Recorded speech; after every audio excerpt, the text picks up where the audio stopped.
noches, bienvenidos a Ocurre Ahora. Así se vivió el paro de transportistas esta mañana.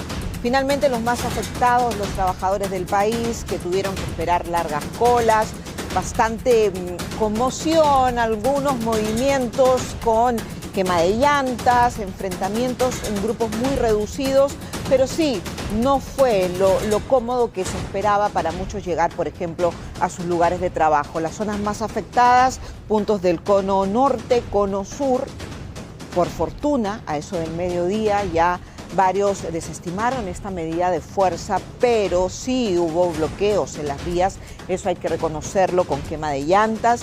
Y los pocos buses que estaban operativos, las combis que estaban funcionando, iban repletas de personas que necesitaban llegar a sus lugares de trabajo. Una situación que pudo controlarse también con la visita del propio presidente José Gerí en el RIMAC, donde había un punto de concentración acompañado de su primer ministro. Y hablaron con algunos transportistas, aportaron ideas, estrategias para resolver este tema de la inseguridad que esperemos tenga solución y muy pronta. Pero también, ¿qué más tenemos? La presencia del embajador mexicano en San Isidro, no se sabe si finalmente le van a dar un salvoconducto, sí o no, qué puede suceder. El canciller Hugo de Sela dijo que se está evaluando la posibilidad, pero aún no lo han confirmado ni desestimado. Su situación es complicada, justamente diplomática mexicana. ¿Qué podría ocurrir con ella? Si no le dan el salvoconducto, ¿se quedaría a vivir en la Embajada de México en el Perú? Porque recordemos que ese salvoconducto firmado justamente por el presidente de la República es su carta de salida. Cierto, su defensa legal renunció el día de hoy. Y justamente nuestro compañero Igor Malca explora diferentes caminos, escenarios, posibilidades que podría tener Betsy Chávez, la ex premier, que hay que ser claros, ella ha sido acusada de coautora del golpe de Estado de Pedro Castillo en el año 2022. Por su parte, desde México, la propia presidenta, Claudia Sheinbaum, asegura que ella sufre discriminación, persecución política y otros términos que ha tenido para definir lo que vive Betsy Chávez. Estas fueron las imágenes que dieron la vuelta al mundo. En la historia reciente se ha visto el escenario más extremo. Ingresaron a la embajada mexicana para dar con la captura de Jorge Glass. Abril del año pasado, fuerzas de seguridad ecuatorianas irrumpen en la embajada de México en Quito. El objetivo, capturar a Jorge Glass, el ex vicepresidente acusado de corrupción y a quien el país norteamericano otorgó asilo. México tiene tradición en otorgar esa protección y últimamente en opinar e interferir en asuntos internos del Perú. Torre Tagle también tiene tradición y orgullo de respetar el derecho internacional, por eso evalúa qué paso dará. El asilo a Betsy Chávez es irreversible, potestad en este caso de México y también su calificación, es decir, declararlo político. La normativa internacional y nuestra propia Constitución, en su artículo 36, nos obliga a reconocerlo y a aceptar la calificación que el gobierno mexicano le ha dado. La presunta cómplice de Pedro Castillo quiere llegar a tierras aztecas, pero necesita un salvoconducto. Hay opiniones encontradas. El gobierno peruano debe acatar lo que dice la Convención sobre Asilo de 1954, pero puede tener allí también una herramienta contra la impunidad. Está obligado a dar inmediatamente coma. Y aquí viene la frase clave: salvo caso de fuerza mayor. Es lo que consigna el artículo 12 del llamado Acuerdo de Caracas. Correspondería a la diplomacia peruana argumentar esos motivos de fuerza mayor que impedirían a Chávez llegar a México. ¿Qué mayor motivo de fuerza mayor, valga la redundancia, que no es una perseguida política? Esta señora está procesada por rebelión y conspiración. Mientras Torre Tagle decide o encuentra esa fórmula, los diplomáticos mexicanos deben abandonar el país al haber Lima roto relaciones con Ciudad de México. El país norteamericano deberá designar a otro amigo que le lleve sus asuntos administrativos internos. Pero en este caso tiene un gran problema, que tiene un pequeño componente en el inventario que va a dejar, que se llama una potencial asilada. El acuerdo de Caracas surgió tras la permanencia de Víctor Raúl Haya de la Torre durante 5 años en la embajada colombiana en Lima. Una situación similar podría darse con Chávez si no se le otorga el salvoconducto, con la diferencia de que estaría en manos del país designado por México.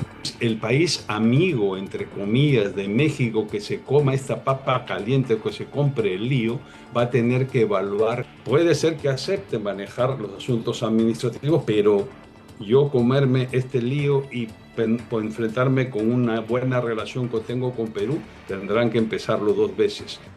Chávez huye de la justicia después de haber negado que lo haría. Incluso se comparó con figuras como Nelson Mandela para decir que no temía ir presa. Lo hace poco antes más para no afectar el mismo. Mientras, el gobierno peruano sigue deshojando margaritas para ver si le entrega o no este salvoconducto, que en definitiva, sí, efectivamente hay movimiento, hay seguridad. ¿Qué está pasando, Karina? Estamos contigo. Buenas noches.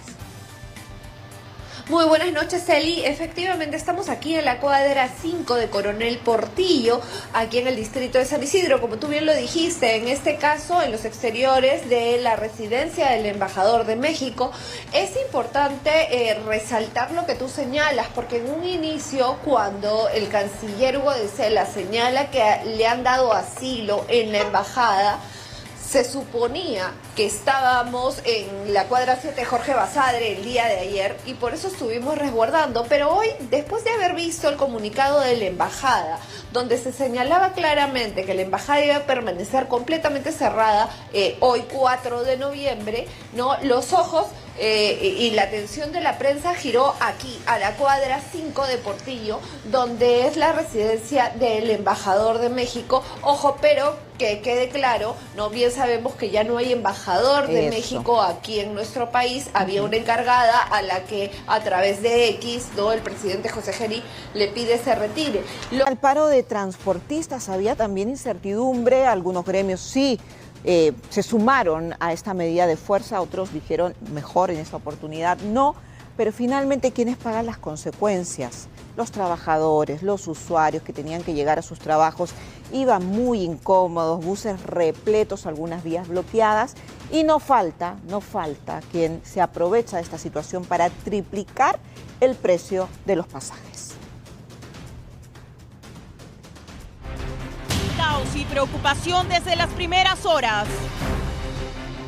Miles de limeños vivieron un verdadero viacrucis para llegar a sus trabajos en este nuevo paro de transportes.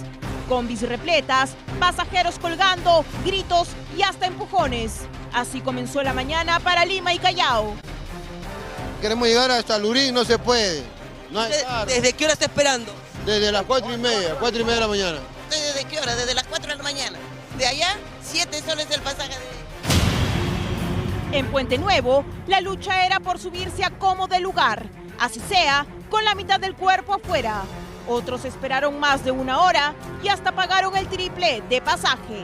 Lo mismo ocurrió en Puente Atocongo. Pese a la incomodidad, aplaudieron la medida de paralización. Hay mucho menos afluencia de carros. Se tiene que apoyar porque no sabes el riesgo que te corres cuando subes a un carro últimamente, ¿no? Adultos mayores y hasta madres con niños. Todos corrían por alcanzar un bus y los que no podían preferían subirse a los buses de la policía para llegar más cómodos a destino. Esta misma postal se reflejó en Ventanilla y Puente Piedra. Vidal Sabogal. ¿Tiene cita para qué hora? De 8 de la mañana. 8 de la mañana, ya van a ser las 7 prácticamente, ¿llegará? No creo. Aquí decenas de pasajeros estaban prácticamente varados, pues no tenían cómo movilizarse hacia el centro de la capital. La vía parecía un desierto cuando en un día normal, estas están abarrotadas de combis y cústers. En Puente Piedra y Huaycán, las primeras horas dieron esperanza, pues había transporte. Pero al amanecer, todo cambió.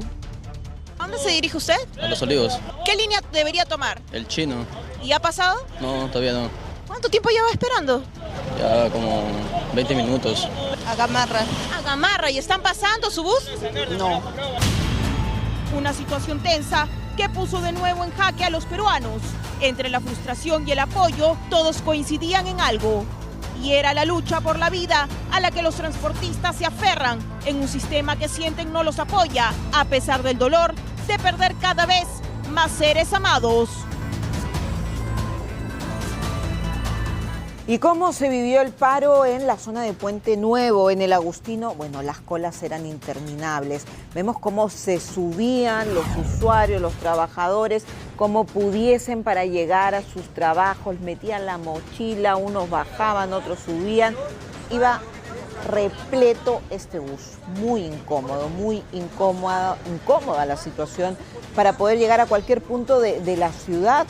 Hay responsabilidades, había estudiantes que también tenían que llegar a las universidades, a los institutos, y fue complejo porque se notó la reducción de los buses. También decíamos que algunos esperaron hasta 4 horas y que para conseguir un cupo, un pasaje, tenían que pagar hasta el triple.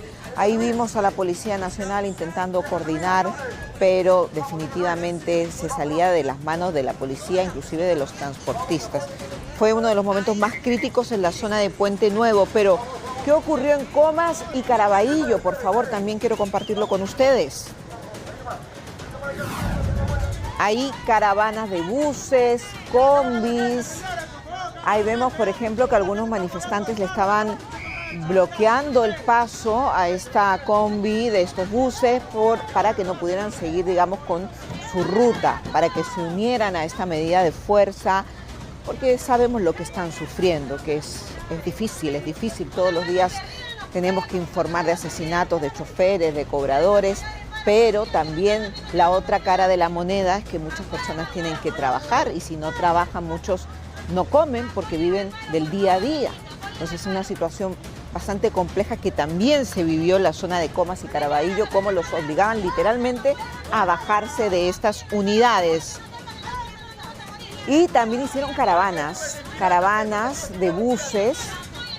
Vamos a ver esto en qué punto fue, en la avenida Eizaguirre, ¿no? Caravanas de buses, donde decía no más muertes. Iban en dirección a la avenida Eizaguirre, para ser más precisos, y con carteles con mensajes muy sentidos, no más muertes, muy sentidos, muy sencillos, pero también con una connotación de lo que estamos viviendo en la realidad, lo que están pasando ellos, que salen con miedo a realizar sus rutas, sus trabajos, sus labores, y no saben si van a regresar.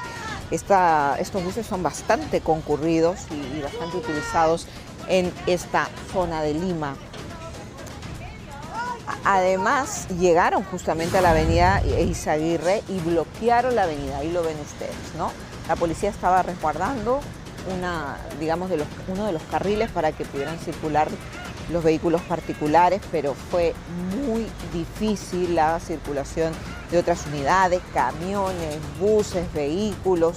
Hubo un caos y una congestión vehicular que sí se sintió con fuerza en esta importante arteria de la ciudad, en la avenida Eizaguirre.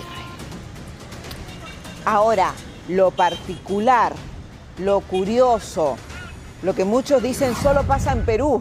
Mire usted esta escena, una cobradora que no le quedó más remedio que treparse a los asientos, agarrarse de la baranda para cobrar, porque estaba tan lleno el bus, tan lleno, tan repleto, que no tuvo otra opción. Imagínese usted lo peligroso. Ahora lo vemos con un tinte tal vez un poquito jocoso, pero el peligro es bastante grande, ¿no? Pero no tenía otra opción, sino cómo cobraba. ¿Cómo cobrabas? Un frenazo, se podía ir hacia adelante, ella misma se reía, imagínese usted, no le ha quedado otra opción.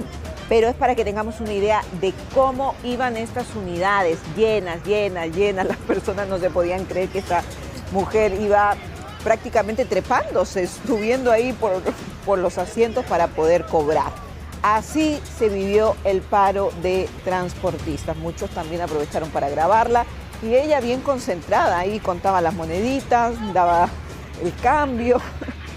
Ay, bien, complicado. Ahora, una acción que muchos sí valoran es lo que ha hecho el presidente José Gerí, que caminó hasta la zona del RIMAC y se entrevistó con transportistas. Quiso entender sus necesidades, saber qué están pasando. No fue solo, por cierto, fue con el primer ministro Ernesto Álvarez y ahí vemos cómo está escuchando las demandas de este gremio que ha sufrido tanto, ¿no? De todas formas, es un gesto porque él se ha personado, ha ido caminando, demuestra al menos interés. Ahora ejecutar las medidas pertinentes para que esto se pueda controlar es otra cosa, pero el interés al menos lo está demostrando, están escuchando, están viendo en primera persona lo que está sucediendo. Y eso es importante porque hay que ser empáticos. Muchas veces se usa esa palabra, pero ni siquiera se entiende el trasfondo. Y es algo muy simple, ponerse los zapatos del otro, en lo que están viviendo, en lo que están padeciendo, en el miedo que tienen de ir a trabajar. Él al menos está demostrando ese interés y esperemos que tenga el equipo pertinente para poder controlar esta situación pronto. También estaba el señor Martín Ojeda y lo vemos, el representante del gremio de los transportistas, se dan la mano y al parecer eso también pudo ayudar a aplacar los ánimos y que pudieran desistir de esta medida de fuerza por más tiempo. Ojalá que los pueda recibir, tengan reuniones y se logre una estrategia en conjunto, porque ellos se merecen trabajar con tranquilidad, saber que van a llegar a sus hogares, que sus familias los van a poder esperar.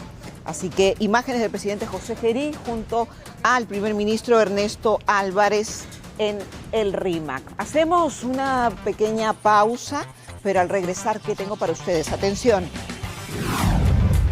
Este caso me conmueve mucho, más en mi estado. Muchos saben que me encuentro embarazada. Esta mujer tuvo una tragedia en el quirófano. Ella fue internada para dar a luz, para tener a su bebé, pero una presunta negligencia médica ocasionó que el hijo que llevaba en su vientre naciera con parálisis cerebral. ¿Qué pasó con la clínica? ¿Quiénes son los responsables? Se lo cuento más adelante. Y desde Cusco, era conocido como el pueblo de los brujos, pero ahora Huazao es el point de los deportes extremos en el ombligo del mundo. ¿Quiere animarse a vivir la adrenalina al máximo? Les traigo todos los detalles de este lugar que merece la pena visitar. Ya regresamos. Lento, se ubica a metros de su cómplice. Su avanzada edad no es impedimento para hacer de las suyas. Es un anciano cuyas viejas mañas continúan intactas. Es toda una puesta en escena las que ejecuta esta banda. El primero en ingresar es este hombre, quien de inmediato llama la atención de la encargada de esta farmacia para distraerla. Finge interés en un producto que está a un extremo del local. Es la señal para que sus compinches ingresen. Primero aparece el anciano y luego este otro hombre y una mujer que se ubican al otro lado del local, al costado de esta vitrina, el objetivo del robo. Mientras el primer ladrón entretiene a la trabajadora, el segundo actúa como cliente distractor y la pareja entra en acción. La mujer saca una llave maestra y abre la vitrina con total facilidad. Sacan una bolsa y empieza el faenón, apoderándose de gran cantidad de shampoos y otros productos dermatológicos. La farmacéutica, ni enterada de lo que pasa en el negocio, sigue atendiendo a uno de los zampones, hasta que la pareja del mal se va con las manos llenas. Los otros hombres inician también la retirada. Un robo ocurrido en una farmacia de San Miguel y demuestra que para el delito no hay edad. Y nos sorprende porque normalmente presentamos jóvenes, adolescentes, personas de edad mediana, pero adultos mayores robando no es tan usual, no es tan frecuente. Y la forma en que lo hacían, porque unos cubrían, distraían, mientras el otro sacaba los champús, sacaba los demás productos, fueron identificados por cámaras de seguridad. Bueno, y esperemos que no sigan repitiendo este tipo de delitos. Ahora, ¿qué pasa en la selva? Lamentablemente estamos dando una mala imagen para los turistas, porque estaban disfrutando de unas vacaciones en la selva peruana y fueron asaltados por una banda de criminales en pleno centro de Iquitos. Ahí vemos la escena, ¿no? Como por detrás, con cuchillo, los amedrentan y les roban. Utilizan un mototaxi para atacar a los visitantes que vienen al oriente del país y las cámaras los identificaron perfectamente cómo se llevaban el dinero, celulares, mochilas de manera violenta. Ahí sale el chofer del mototaxi, intenta perseguirlos, pero ya no se podía. Los vecinos de la zona indican que esta modalidad se ha vuelto bastante recurrente y recomiendan a los viajeros, a los turistas nacionales e internacionales, no salir pasadas las 11 de la noche. Y es una pena porque eso frena el comercio, que las personas puedan seguir disfrutando de la vida nocturna, porque lamentablemente hay que tomar medidas de seguridad para no enfrentarse a esos delincuentes que no sabemos si se les puede pasar la mano en cualquier momento.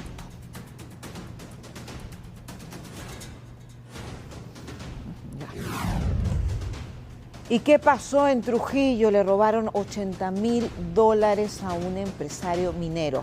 Evidentemente ya lo tenían identificado, le habían hecho un seguimiento. Se bajan, veo tres delincuentes, se encañonan con el casco de la moto, no se lo sacan en ningún momento y van directamente hacia este empresario que no se baja del vehículo y no le queda más remedio que entregar todo, porque la violencia y la estrategia que implementaron estos criminales era de superioridad numérica y también de armas. Si te enfrentas con 3 sujetos con pistola en mano, no queda otra opción que entregar todo o exponerte a que te puedan quitar eventualmente la vida.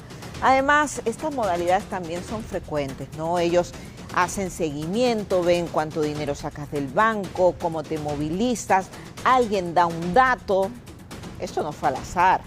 Aquí había un plan claramente estructurado. Ocurrió en Trujillo, donde lamentablemente este empresario minero perdió la importante suma de $80.000. Este caso me conmueve en particular.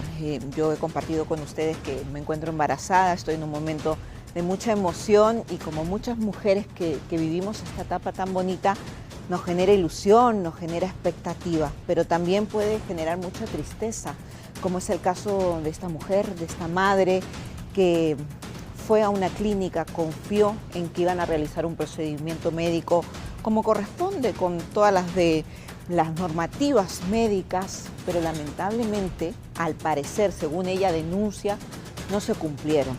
Y eso tuvo una consecuencia, que su hijito naciera con parálisis cerebral por el tiempo en que se extendió el trabajo de parto. Ella lo va a aclarar precisamente. Vamos a analizar muy bien este informe y luego lo comentamos.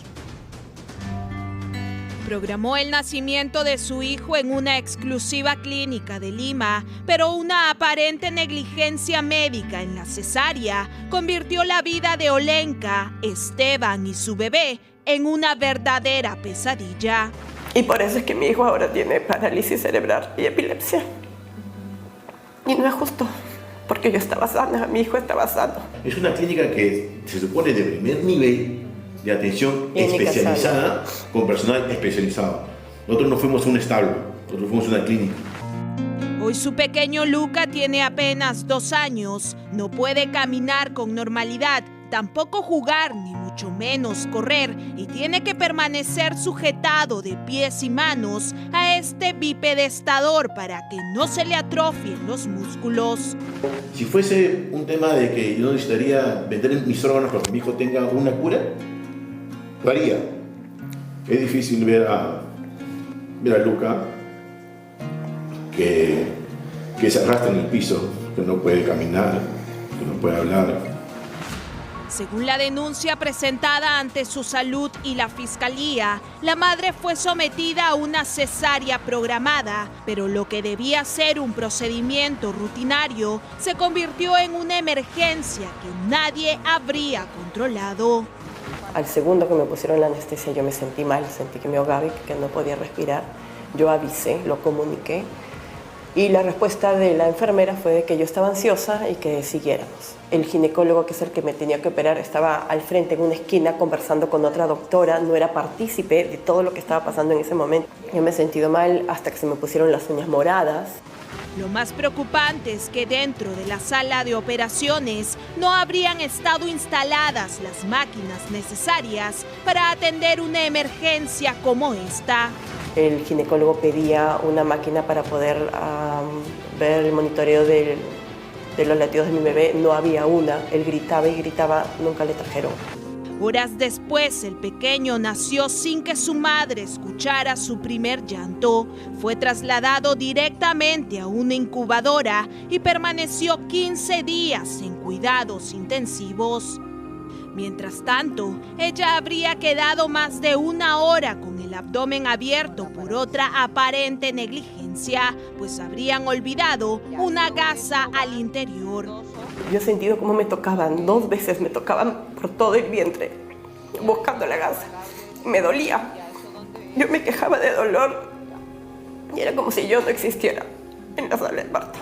Tampoco había, según la denuncia, un equipo de rayos X dentro del quirófano para poder detectar la ubicación de la gasa. Olenka terminó en la unidad de cuidados intensivos, mientras su hijo con daño cerebral irreversible. Desde esa fecha han tenido que invertir todos sus ingresos económicos en las terapias de Luca.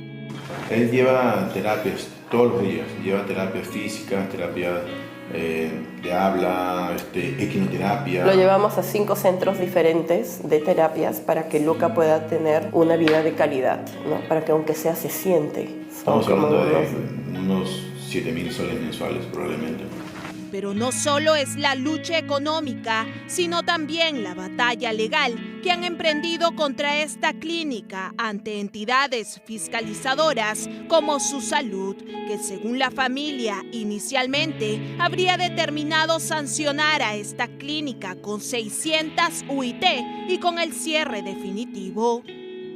Encontraron que había ciertas irregularidades que al final tienen como consecuencia a mi hijo que no puede caminar, no puede hablar, con pronóstico totalmente reservado, sin esperanzas. Y nos llena de mucha rabia, mucha cólera cuando una institución fiscalizadora que tenía que ser totalmente imparcial, de 600 cambia a 76 UITs. Hay una amonestación escrita a la clínica, ya no es cierto. O sea, una amonestación escrita como, oye, tengan cuidado para la próxima, ¿no? O sea, tengan cuidado. Y no es así, porque le han cortado la vida a mi hijo. Los padres temen que el caso, hoy investigado por la Fiscalía, termine prescribiendo. Mientras tanto, la clínica habría intentado conciliar. 2 años después de los hechos ocurridos, recién han buscado intentar tener una conciliación. Tiene más de 2 años, han gastado más de 240.000 soles, lo que va a la fecha. Debería de ser la clínica quien se hace responsable de esos gastos. Lastimosamente, el monto que han propuesto para poder conciliar y ponerle fin a todos los procesos es irrisorio. Ellos están dispuestos a cubrir esos 2 años que pasaron y 1 año más y nada más. Buscamos el pronunciamiento de Su Salud y el Colegio Médico, pero indicaron que aún se encuentran investigando el caso. Por su parte, la clínica emitió un comunicado asegurando que seguirán brindando información y documentos a las autoridades competentes para el proceso de investigación. Es imposible no conmoverse con este caso, felicitar la valentía de Olenka, de su esposo y sobre todo del pequeño Luca, porque la está luchando pese a esta aparente negligencia que lamentablemente generó una parálisis en este pequeñito. ¿Cómo no conmoverse? Que tiene que estar con una tabla para poder estar en pie porque no tiene la fuerza en sus músculos debido a que no habría tenido el oxígeno necesario por esta presunta, como se dice, negligencia en una clínica de primer nivel. Luquita, 2 años, ¿no? Querían conciliar con él, esta clínica sana, 70.000 soles. No es suficiente. Ellos ya han gastado muchísimo más y van a necesitar apoyo de por vida para este niño. Entonces no es justo que no hayan tenido las máquinas para asistir esta emergencia. No es justo que no hayan sabido que ella podía sufrir una reacción adversa a la anestesia. Se hacen estudios, se investiga. Y más de un lugar que se supone tiene todas las garantías. Ahora, ¿quién le responde a estos padres? ¿Quién? y a un niño, un bebé. Me parece tan injusto, me parece tan triste. Su salud también reconoció, hubo negligencia. Hubo negligencia. Entonces, 70.000 soles no es nada. Tienen que darle apoyo de por vida a Luquita y felicitar a estos padres por su valentía, por contarnos su caso y esperemos la pronta recuperación de este pequeñito que le pone mucha valentía y mucha fortaleza a su tratamiento. Bien, tenemos que seguir con más noticias.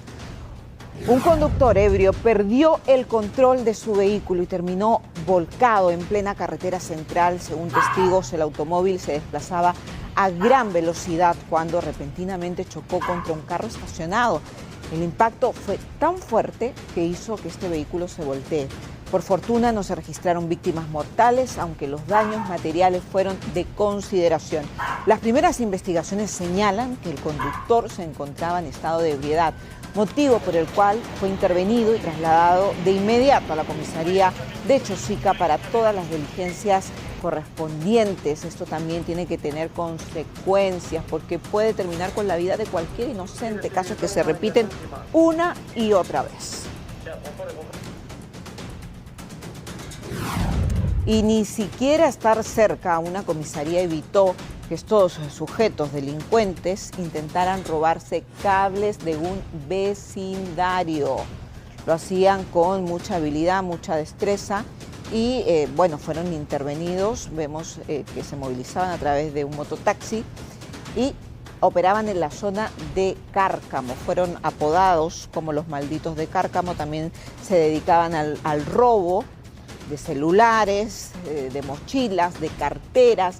Esa era su zona frecuente. Lamentablemente muchas personas de trabajo que circulan ahí a diario fueron víctimas de estos delincuentes que han sido capturados y esperemos las sanciones necesarias que los saquen de circulación para que tampoco se repita.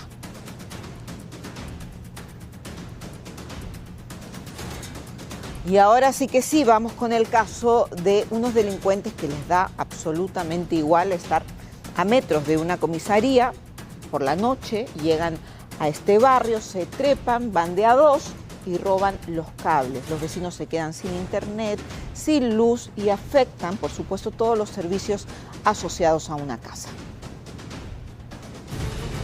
Es un ladrón en plena acción. Los robos de cables en esta zona son frecuentes, pero esta vez todo quedó registrado. A la 1:54 de la madrugada, este sujeto llega al Jirón Conde de la Vega y con total descaro comienza a jalar el cableado de una vivienda. Los dueños ya lo tenían en la mira y al verse descubierto huye de inmediato. Ya te grabé, ya idiota, ven, ven. Pero el delincuente no se dio por vencido. 2 horas después, a las 3:34 am, regresa encapuchado y con un cómplice, decidido a terminar el robo. Los dos intentan llevarse el cable, pero fallan nuevamente y terminan escapando con las manos vacías. Todo sucedió a solo una cuadra de la comisaría de La Vega, donde según los vecinos la policía brilla por su ausencia. Son ellos quienes vigilan, alertan y actúan para evitar los robos. Hay personas que están cuidando las calles, ¿no? Entonces se toca silbato, todos salen a salir en defensa de la población, pues más que nada, ¿no? Los moradores se organizan en rondas, alertan con silbatos y se defienden como pueden ante delincuentes que se aprovechan de la oscuridad y la falta de control policial. 2 intentos, mismo objetivo, pero esta vez la unión vecinal ganó la batalla contra el AMPA. Es un ladrón en plena acción. Los robos de cables en esta zona son frecuentes, pero esta vez todo quedó registrado. Bien, y ustedes quieren conocer a los candidatos de la vergüenza, así los hemos bautizado, porque tienen antecedentes de todo tipo, algunos inhabilitados, otros prófugos de la justicia, como Vladimir Cerrón, que quiere ser aspirante a presidente de la República. Y ojo que estamos a solo 5 meses de las elecciones generales. No nos olvidemos también de Martín Vizcarra, que también tiene sus pretensiones políticas de cara a estos comicios y está inhabilitado, pero él sigue en pie de propuesta política, y bueno, vamos a ver qué va a suceder. Es importante que usted tenga el contexto para votar con conciencia. Con los lanzamientos oficiales llegan por un lado los primeros puyazos. Yo me lanzo solo a la presidencia, no al Senado, porque no quiero premios consuelos. Y las respectivas respuestas, algunas ya como ataque. ¿De qué vive la señora? Bien malcriadita para empezar esto, bien malcriadita para empezar una campaña insultando. Pero también llega la revisión de candidaturas y el panorama no es muy alentador. Realmente se están burlando del sistema, de todo lo que viene a ser el marco normativo electoral y también de todos los ciudadanos, porque están imponiendo una candidatura. Están desde los prófugos como Vladimir Cerrón hasta los inhabilitados como Martín Vizcarra, y de los procesados ni hablar. Con algunas situaciones que son bastante típicas en un proceso electoral. O sea, nosotros hemos tenido, por ejemplo, candidatos que estaban con prisión preventiva y han postulado a la presidencia de la República, como por ejemplo Gregorio Santos. Casi una década después de la pretensión del exgobernador de Cajamarca, otro líder provinciano de izquierda y también sentenciado por corrupción, pretende ser presidente de la República. A diferencia de Gregorio Santos, que postulaba desde prisión, Cerrón lo hace desde la clandestinidad por evadir un mandato de prisión preventiva de 24 meses. El ejercicio del derecho de participación política, ¿no?, es un derecho fundamental, pero no es un derecho absoluto, es decir, se tiene que ejercer dentro de un marco desarrollado en la ley. Pedro Castillo, procesado por su golpe de Estado, al parecer quiere ser integrante del Poder Legislativo, el mismo que intentó disolver sin sustento constitucional, tentando una curul del Senado. Otro candidato prófugo es el exalcalde provincial de Trujillo, Arturo Fernández. Él va a la vicepresidencia por su agrupación, emulando al gestor de esa figura, Martín Vizcarra, inhabilitado 3 veces por el Congreso. El expresidente estaría vulnerando no solo la Constitución, sino también las normas internas de su partido, todo a la espera del amparo de la Corte Interamericana de Derechos Humanos. Me parece que este tipo de maniobras, que son fomentadas por líderes políticos o por los propios partidos políticos, tienen que tener consecuencias. Esta mala práctica que está haciendo el partido político y que dice desde un origen de elección primaria. Todo el Perú sabe que Martín Vizcarra tiene 3 inhabilitaciones. Inhabilitaciones, investigaciones, juicios y condenas, delitos como violencia familiar, corrupción e incluso lavado de activos. Más de una docena de postulantes tiene problemas con la justicia. De momento, la autoridad electoral observa desde fuera los procesos internos. Allí la decisión la toman los partidos y finalmente el órgano electoral partidista define. Luego ya viene la etapa de calificación a nivel de los jurados electorales especiales. Allí tiene que, digamos, evaluarse, y esto es hasta el 23 de diciembre. Esa será la fecha final desde la Corte de San José. Otros partidos con cuestionados postulantes son Fuerza Popular. Hugo Garay, por ejemplo, va para diputado y tendría sentencia por alimentos. En APP quiere ser reelegida Rocío Torres, sospechosa de recortar el sueldo a sus trabajadores. Podemos Perú tiene un viejo conocido, Amado Romero, excongresista apodado Comeoro por sus vínculos con la minería ilegal. En Perú Primero, partido de Vizcarra, están Maritza García y Rolando Bedregal, denunciados respectivamente por presunto enriquecimiento ilícito y abuso de autoridad. Con los lanzamientos... Bueno, y José Luna Gálvez confirmó su precandidatura a la presidencia de la República. Irá a la cabeza de Podemos y en su plancha presidencial lo va a acompañar en la primera vicepresidencia la excongresista Cecilia García y en la segunda vicepresidencia Raúl Noblecilla, uno de los abogados de la asilada Betsy Chávez. Se supo justamente que Noblecilla también postulará al Senado. Hay que recordar que Luna Gálvez es investigado por la Fiscalía por presuntamente haber recibido aportes de campañas de OAS y Odebrecht mientras era secretario general del partido Solidaridad Nacional. Para que lo tenga en cuenta usted, vaya quedándose con esos datitos antes de votar. Tenemos una importante labor que hacer y hacer con conciencia para no repetir las mismas historias que estamos tan cansados, ¿no?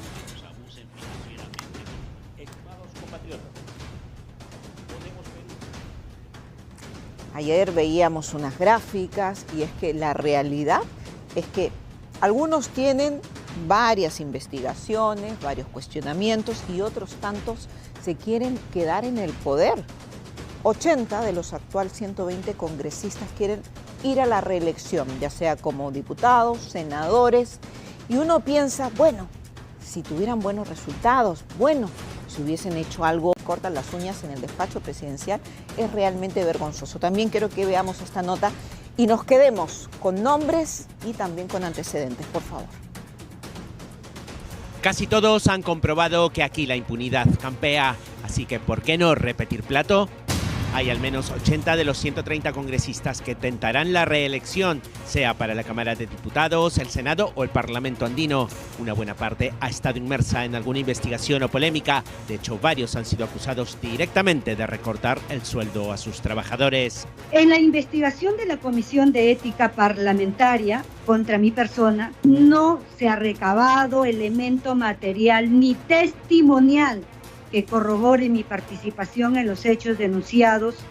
Una es María Agüero, quiere llegar al Senado, socialista y empresaria, anticapitalista residente en el que llama Imperio, ferviente defensora de Vladimir Cerrón y señalada de cobrar un diezmo a sus trabajadores. Los congresistas del Perú profundo hemos llegado a Lima, quizás muchos por primera vez, y vivimos el tema de la contaminación. Otra conocida de Perú Libre es Katy Ugarte, también acusada de lo mismo, aunque ella buscaría reelegirse por Juntos por el Perú. APP tiene a varios acusados por recortes o pedir aportes supuestamente voluntarios a sus colaboradores.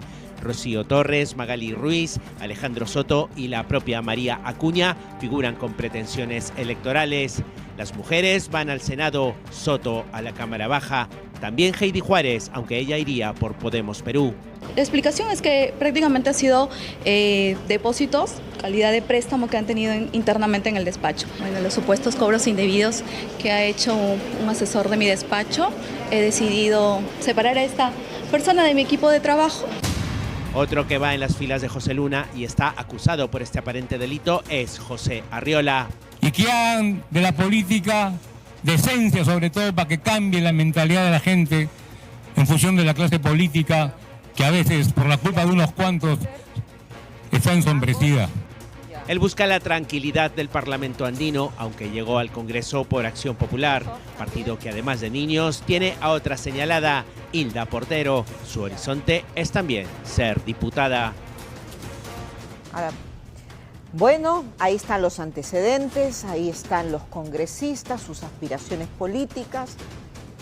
Puede votar informado, puede votar con conocimiento y puede usted también marcar la diferencia. Hay que darse la tarea, el trabajo de investigarlos. Va a ser difícil, lo sabemos, porque son enormes. Ahora vamos a revisar justamente el momento exacto en que una persona grabó el impactante momento en que un tren chocó contra un vehículo de carga. Segundos antes, el conductor logró abandonar la cabina. El tráiler quedó completamente destruido y varios autos que transportaba salieron despedidos. Por fortuna y de milagro, yo me atrevería a decir, no se reportaron ni víctimas fatales ni heridos.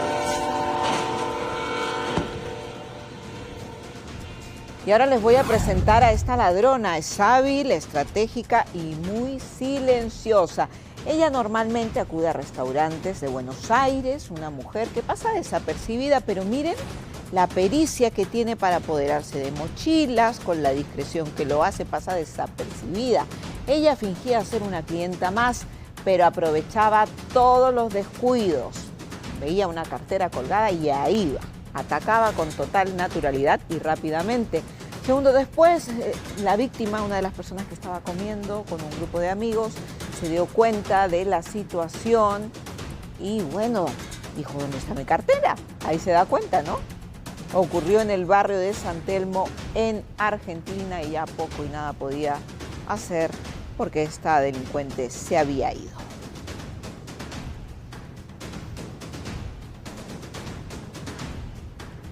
Regresamos al plano local y esto es un hecho insólito.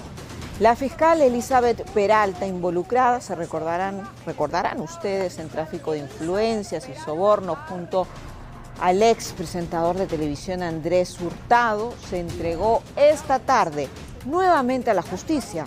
Sucede que más temprano el juez supremo Juan Carlos Tecley había pedido su ubicación y captura internacional luego de haberla liberado él mismo hace solo 6 días. La fiscal Peralta tendrá que volver a la cárcel y cumplir su prisión preventiva de 18 meses. Y el presidente de la República, José Gerí, encabezó esta tarde la inauguración del CADE Ejecutivos 2025, un encuentro que reúne a líderes empresariales, autoridades, especialistas para analizar los desafíos y oportunidades que enfrenta el Perú en el actual escenario económico y político. El mandatario destacó la importancia del evento en un contexto marcado por el inicio, para ser claros, de un nuevo proceso electoral, señalando que se trata de un momento importantísimo, clave, determinante para impulsar consensos y fortalecer la confianza en el país. La seguridad ciudadana, como lo hemos mencionado al inicio, es el eje estructural del presupuesto 26, con más de 6.800 millones destinados a fortalecer la Policía Nacional para modernizar justamente ahí una de nuestras debilidades, las comisarías. Y además nos va a permitir incorporar tecnología y recuperar espacios públicos. Ello en una lógica de una acción sin precedentes de parte del Estado para poder responder ante los altos índices de inseguridad que hemos heredado. Ante ello, en ello, se suman inversiones nuevas, estratégicas en el sector salud, educación, protección social y conectividad territorial. 5 pilares que sustentan nuestro gasto público con sentido social. La seguridad ciudadana.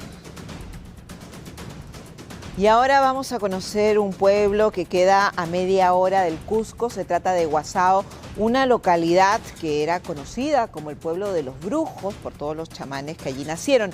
Pero lo que viene sucediendo ahora es impresionante. Han construido un paraje para los amantes de los juegos y deportes extremos. Así que si no tiene planes para las próximas vacaciones, puede ser una opción.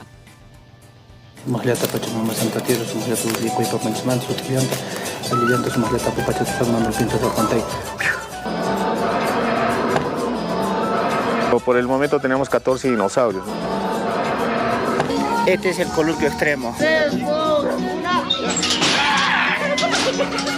Era reconocido como el pueblo de los brujos, pero desde hace 6 años se convirtió en el epicentro de la diversión extrema en el mágico Cusco. Y ahora este paraje tiene unos enormes visitantes que prometen transformarlo en un impresionante parque jurásico. Guasao es la localidad más turística del distrito de Oropesa. A 1 hora del centro de la ciudad imperial, su humedal es parte del circuito. Tenemos ahí el Baby Groot, ahí el Bárbol, también tenemos ahí la serpiente, la guayata, también tenemos la sirenita, el sapito. Y es bonito, ¿no? Una lagunita, hay un mirador. Aquí, mamíferos, aves y serpientes enormes son los encargados de hacer este paseo inolvidable. Sin embargo, durante muchos años, este rincón era y sigue siendo renombrado por ser cuna de grandes curanderos. El pueblo de los brujos le decían, y su ubicación tiene mucho que ver con ello. Sí, es por la energía que nos dan los apus. Sobre todo tenemos cerca aquí al Apu Pachatuzán, muy cercano a nosotros, que nos da bastante energía. Imposible obviar la consulta sobre el futuro al maestro Amaru. Quisiéramos saber el destino de nuestro programa. ¿Ocurre ahora? Hay muy buen futuro. Sí, hay una continuidad también. ¿Y se pega al micro? Sí, se pega al micro, sí, es una buena fortuna. Satisfechos con el buen augurio, los gritos de unas bestias del pasado llaman nuestra atención. Se trata de Dinoco Park, con animatrónicos de gran tamaño e increíble apariencia. Tengo pequeños en casa, tengo sobrinos que son amantes de los dinosaurios, ¿no? Pues se nos ocurrió entre juego y juego con los pequeños y dijimos, ¿y por qué no los traemos en tamaño real, ¿no? Y puedan disfrutarlo de mejor manera y mira, pues... Pero la emoción se extiende entrada la noche. A pocos minutos, un emprendimiento se transformó en sensación. El parque de diversiones, el vuelo del halcón extremo. Estamos en el mirador de la mano, así le llamamos nosotros. No estamos como se puede apreciar, ¿no? Puedes apreciar todo Huazao, ¿no? Huazao y todo el Valle Sur de Cusco. Ese se llama el columpio en parejas porque van dos personas sentadas en una silla, bien seguras con unos arneses. A ver, vamos a apreciar, ¿no? Hay dos personas que están ya listas, todas bien seguras, ¿no? Y ya llevaron, ¿no? Ahí fueron, ya. Pedalear en las alturas cortando el viento cusqueño es una experiencia recomendable. Y si quiere aún más adrenalina, esta mecedora promete sensación única, como la que deseaba experimentar esta pareja juliaqueña que llegó para desestresarse. Hay que conocer una pareja valiente. Nombre. Katherine. Fernando Umpiri. Mira. Acabamos de llegar. Todo bonito. Chicos, los cuento ya. Se pone de tren. No. Todo por amor, todo por amor. Todo por amor. Todo por hacerle caso. Apunte Huazao como próximo destino cuando venga a Cusco. Como ha podido apreciar en estos escasos minutos, el misticismo y la diversión están asegurados. Yo ya lo apunté, Huazao para mis próximas vacaciones ya con la pequeñita.